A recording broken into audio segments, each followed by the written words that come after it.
Hadirin wal hadirat rahimakumullah, saya sudah membacaan tawassul khatmil Quran dan membacanya sunnah tahlil, tahmid, takbir.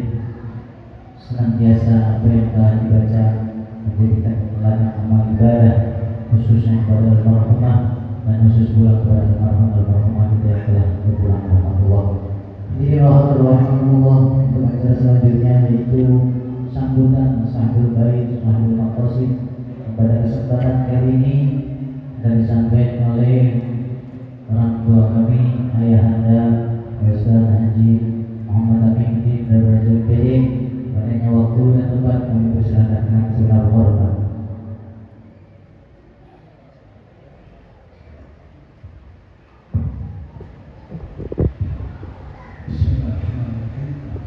Assalamualaikum warahmatullahi wabarakatuh.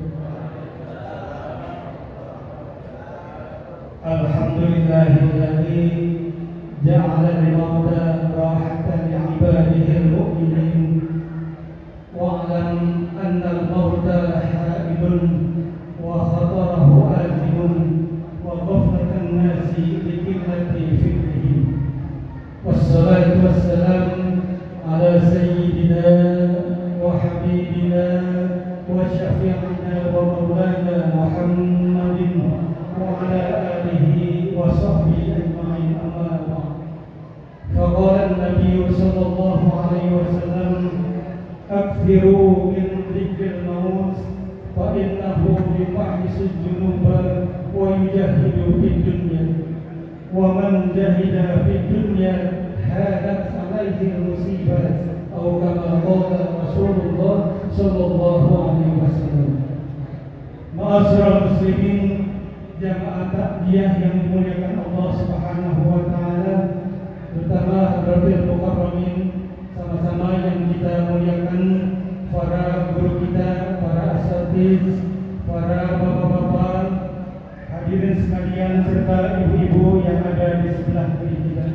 Terutama yang kami muliakan dan saya hormati guru kita Kiai Haji Yahya Akil yang datangnya dari Perumnas 2, yang datangnya dari Perumnas 2. Kemudian juga guru kita Ustaz Raden Ghazali Amin.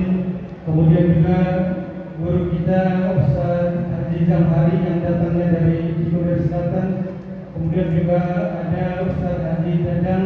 Kemudian juga ada Ustaz San Haji Al-Hafidh dan para asatidz yang lainnya yang tidak saya sebutkan satu persatu, namun tidak mengurangi rasa hormat dan amin saja. Alhamdulillah, kita panjatkan puji dan syukur kehadirat Allah Subhanahu wa taala, dan memang kita diperintahkan selalu banyak bersyukur kepada Allah Subhanahu wa taala. Karena kalau kita banyak bersyukur kepada Allah Subhanahu wa taala, pasti kita akan ditambah nikmat kita oleh Allah Subhanahu wa taala. Jadi begitu Bapak, Ibu hadirin sekalian. Bu, benar enggak Bu kira-kira? Kayak ngobrol saja di belakang. Jadi kita berbanyak bersyukur karena memang orang yang bersyukur itu la azidannakum. Pasti akan ditambah nikmatnya oleh Allah Subhanahu wa taala. Ya, karena dalam kalimat Al-Qur'an tersebut banyak menggunakan lamnya lam taukid. Kemudian ada nun taukid, kemudian juga ada tasydidnya yang bermakna taukid juga. Jadi kalau kita bersyukurnya itu pasti bukan hanya sekali. Allah menyebutkannya 3 kali di dalam Al-Quran, sehingga kita memang diperintahkan untuk selalu memperbanyak bersyukur kepada Allah Subhanahu wa taala. Insyaallah kita akan ditambah nikmatnya. Amin ya rabbal alamin. Salawat serta salam juga jangan lupa kita sampaikan kepada baginda Nabi kita Muhammad sallallahu alaihi wasallam beserta keluarga dan para sahabatnya dan para pengikutnya sampai akhir zaman. Insyaallah nanti kita akan mendapatkan syafaatnya, akan mendapatkan pertolongannya pada hari kiamat nanti. Amin ya rabbal alamin. Karena memang begitu Pak, Ibu, kita memang diperintahkannya nanti oleh Nabi kita Muhammad sallallahu alaihi wasallam, "Awlan nasi bi yaumal qiyamah aktsaruhum alayya sholatan." Kata Nabi, orang yang paling dekat kepadaku pada hari kiamat nanti aktsaruhum alayya sholatan, orang yang paling banyak membaca sholawat. Alhamdulillah tadi kita sudah diketahui juga sudah membaca sholawat. Mudah-mudahan kita nanti akan mendapatkan naungannya atau orang-orang yang termasuk min ahli khair. Amin ya rabbal alamin. Ma'asyiral muslimin jamaah takziah yang dimuliakan Allah Subhanahu wa taala, saya berdiri di sini atas nama perwakilan dari Sohibul Barit karena memang saya sendiri sebagai anak atau mantu tertua dari Ibunda Hajah Nafsiyah binti Haji Ilyas. Jadi mantu tertua. Jadi kalau ada saudara atau anaknya ada Haji Ahmad Syafi'i, ada Haji Ahmad Rafili, dia memerintahkan kepada saya yang memberikan sambutan sebagai perwakilannya. Jadi sekali lagi saya berdiri di sini memang sebagai mantu tertua dari Ibunda Hajah Nafsiyah binti Haji Ilyas. Jadi saya berdiri di sini yang pertama-tama saya ingin mengucapkan rasa terima kasih yang terhingga kepada bapak-bapak, ibu-ibu hadirin sekalian, begitu juga para yang membaca Al-Quran di makam. Itu yang rasa syukur atau rasa terima kasih yang saya sampaikan, rasa terhingga. Karena dengan kedatangan bapak-bapak ibu yang sudah dilaksanakan selama 7 hari atau 7 malam, insya Allah apa yang kita sampaikan, yang kita sudah baca, doa-doa kita diterima oleh Allah Subhanahu wa taala.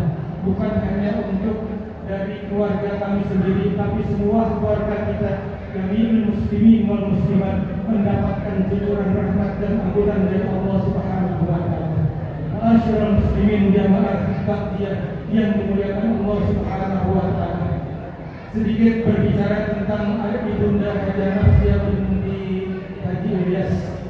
Jadi kebetulan beliau sebelum dipanggil oleh Allah Subhanahu wa taala, beliau diberi ujian sakit terlebih dahulu. Memang sakitnya tidak terlalu lama, mungkin hanya sekitar 1 bulan, dan itu mulai sakitnya itu sudah mulai masuk bulan suci Ramadan. Karena di awal bulan suci Ramadan dia masih ikut sholat tarawih. Nah kemudian pada hari kedua ketiganya sudah tidak bisa mengikuti sholat tarawih lagi. Kemudian dengan kesabaran, mudah-mudahan orang tua kami diberikan ujian seperti itu mendapatkan atau dirinya sabar atas ujian yang diberikan. Karena dengan kesabaran yang dia lakukan atas musibah yang diberikan kepada dirinya, insya Allah dapat menghapus dosa-dosanya. Itulah yang kita harapkan, mudah-mudahan orang tua kami meninggal dunia dalam keadaan sakit dan dalam kesabaran, sehingga dosa-dosa dapat menghapus dosa-dosa beliau selama hidupnya. Kemudian juga sedikit tentang Ibunda Hajar Nafsiyah. Selama hidupnya memang pergaulannya memang yang saya tahu itu jarang keluar. Biasanya dia selalu standby ada di rumah karena memang pekerjaan sehari-harinya adalah menolong atau mengobati orang yang sakit. Jadi jarang keluar seperti kita kemana-mana. Jadi standby terus di rumah. Nah makanya meskipun dia jarang keluar tapi banyak dikenal orang karena memang banyak orang dari luar yang datang ke sini untuk berobat, untuk minta pertolongan. Yaitu mudah-mudahan amal ibadahnya menjadikan amal soleh yang dibawa ke dalam alam kuburnya, dan itulah mudah-mudahan yang diterima oleh Allah Subhanahu wa taala. Amin ya rabbal alamin. Begitu juga menjelang dipanggil oleh Allah Subhanahu wa taala Ibunda Hajar Nafsiyah yang kebetulan meninggalnya itu adalah malam Senin, tepatnya pukul 20. Jadi habis Isya dia dipanggil oleh Allah Subhanahu wa taala, dan ternyata usianya masih cukup lumayan muda ya. Ketika saya lihat KTP-nya itu lahirnya tahun 1965, artinya baru 61 tahun. Jadi kalau dia 61 tahun, saya sendiri umur saya itu sekarang sudah 59, bedanya hanya 2 tahun. Saya anaknya, dia ibu mertua, bedanya hanya 2 tahun. Itu kalau umur yang ada di KTP-nya. Nggak tahu kalau yang sebenarnya itu sesuai dengan KTP hanya lahir tahun 65, berarti kemudian kalau sekarang berarti usianya baru 61 tahun. Nah kemudian menjelang akhir hayatnya memang waktu itu adalah malam Senin pukul 8 atau ba'da Isya. Kebetulan memang saya hari Minggunya itu setelah sholat zuhur itu saya dipanggil oleh istri saya dan seluruh keluarga anak menantunya. Saya dipanggil karena katanya ibunda pengen ketemu gitu. Nah, akhirnya saya tuh habis sholat zuhur sekitar jam 1-an itu saya datang ke sini. Jadi ketika saya datang ke sini itu banyak berbicara dan pembicaranya masih sangat jelas sekali. Jadi kalau kemarin-kemarin memang jarang berbicara, dia berbicaranya sangat jelas sekali. Yang pertama itu pembicaranya, Aji tolong katanya doain obatin saya, gitu yang pertama tuh. Nah jadi sebisa saya, semampu saya, itu orang tua saya doain atau saya obatin. Kemudian juga saya obatin ya cukup lama ya, mungkin harus sekitar jam saya obatin. Kemudian ya penglihatannya juga semakin membaik, karena kemarin kalau saya lihat kelihatannya sudah kayak kosong gitu ibaratnya, tapi ketika saya doain, saya itu kemudian matanya seperti kembali. Nah pada saat itulah saya mulai berbicara kepada beliau, memang ada apa yang pengen disampaikan gitu ya. Kemudian saya bilang saya seluruh anak menantunya pada saat ini itu sudah ridho dan juga ikhlas. Tinggal sabar aja diuji oleh Allah Subhanahu wa taala.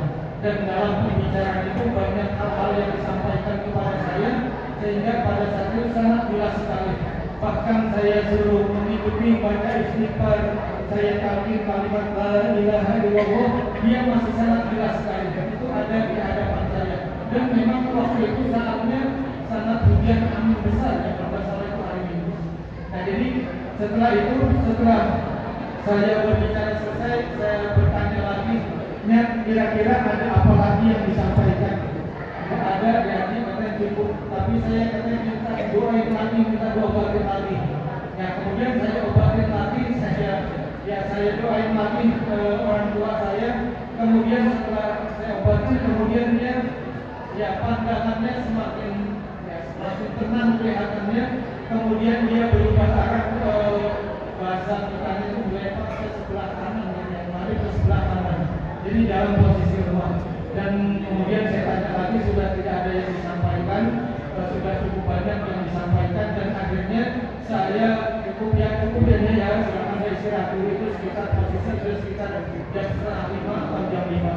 Nah kemudian saya pulang maghrib, kemudian setelah sholat maghrib kita baru duduk-duduk dipanggil lagi, katanya sudah dalam keadaan sadar. Nah kemudian bisa dipanggil oleh Allah Subhanahu wa taala.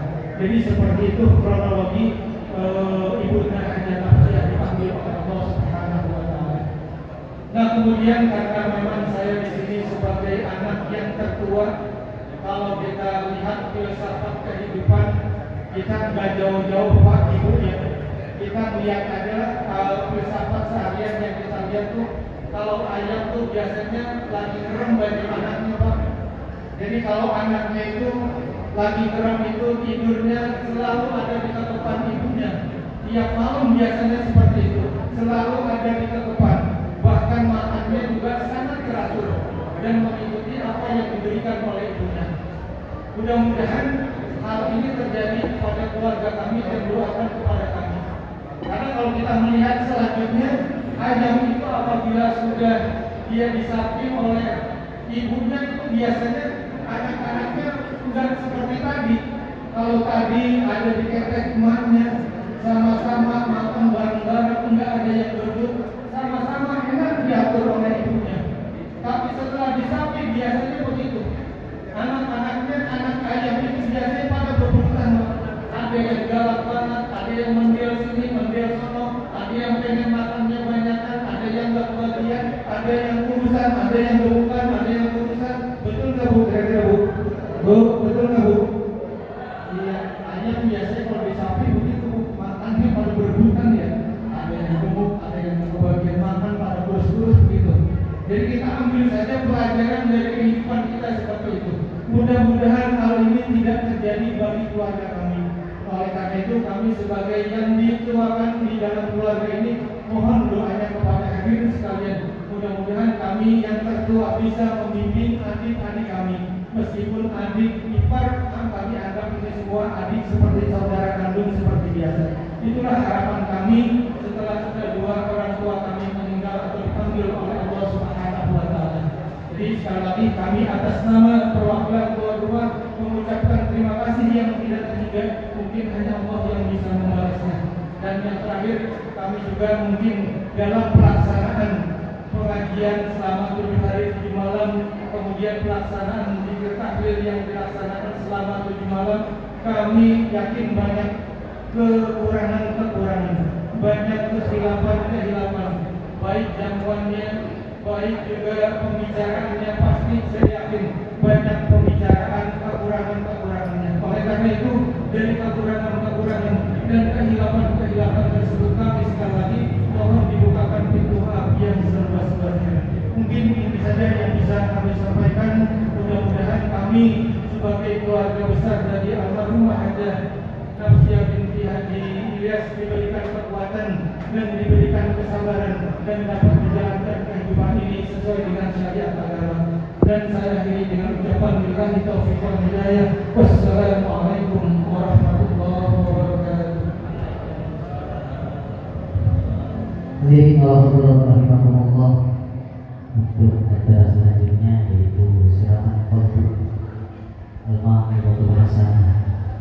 Jadi kalau saya waktu ngaji sama Buya Munawir, beliau dia paling sebel kalau ceramah disuruh tausiah.